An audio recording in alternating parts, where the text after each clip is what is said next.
there seem to be some relationships where you dearly love the person and you are actually in agreement with a particular subject that's being discussed, but because of the way the communication happens with certain people, it is as if you're almost speaking foreign languages, and it appears as if you're not on the same page with that particular topic.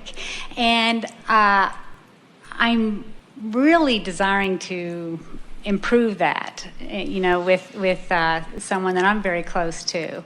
When we're communicating, it just seems like I think we're saying the same thing, but we upset each other because it's not coming through clearly. Well, here's the thing that you have to always remember. No matter who you're looking at, there are aspects of them that you could look at which would cause you to disconnect or widen your gap, and there are aspects of them that could cause you to close your gap. That's why we said earlier, what is it that I'm thinking about you that has me not being who I really am? So if you let them get your goat, in other words, if you focus in a way that gets you disconnected, now you can't communicate because you've got split energies going on.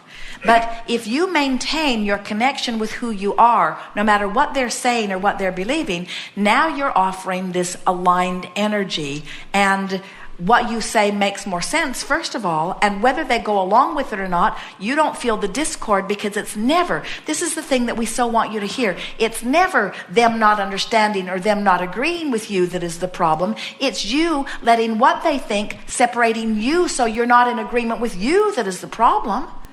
Don't you love that? That is so right. Haven't you noticed that when you really know something and somebody else doesn't know it, but you really know it, you don't mind them not knowing it? In fact, you're sort of almost amused by them not knowing it. You're thinking, well, I know it, and pretty soon you'll know it, and words don't teach anyway, so it's enough for me to know it. But if them not knowing it causes you to question or doubt it and not know it, now you're separated, and that's why so many people are so offended when you don't agree with their religion. If they knew their religion, they wouldn't be offended by your not knowing it. But the reason they're so offended is because your doubt makes them doubt. And it's their split energy that's making them mad at you, mad enough that they need to kill you. Right. You've made me doubt my religion, so you must die. And I will not be able to not doubt my religion until all the doubters are dead. And we say, when you know something, you don't need anybody else to know it. You know it. It's your alignment with Source, you see. So if you find yourself having a hard time communicating with someone, say to them, I'm not being clear.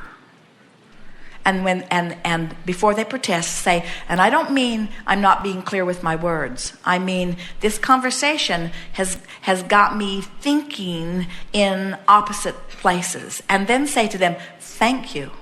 Because in this contrast, I'm getting clearer about what I'm reaching for.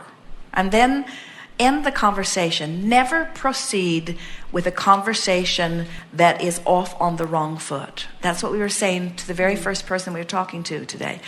When you take action before you've lined up energy, there's not enough action in the world to make the difference. You can't find the words. But when you're tuned in, tapped in, turned on, you're inspired to the perfect words.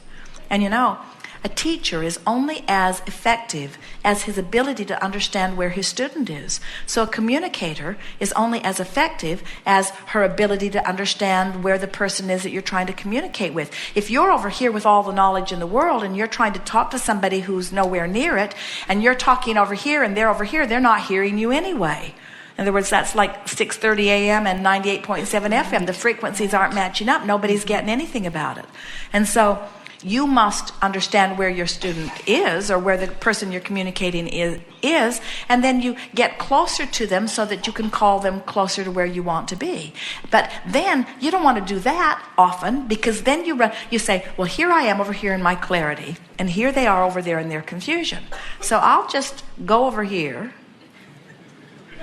Oh, now I'm confused. And we say, should have stayed over there in your clarity. You say, yeah, but they couldn't hear me, so I thought I'd just go get them. And we say, looks like they got you. So the most important thing to remember is stay tuned in, tapped in, turned on. It's not your job to teach anybody else anything. Life will teach them. Teach to the clarity of your example. If you're having a hard time communicating with someone, don't communicate with them. It's a waste of words anyway. Just stay over here, and if they catch up with you, they'll come over and you'll have a nice conversation. If they don't, they'll go away. And somebody who's up to speed with you will come over and you'll have a nice conversation. But stop trying to convince people against their will. It is vibrationally impossible.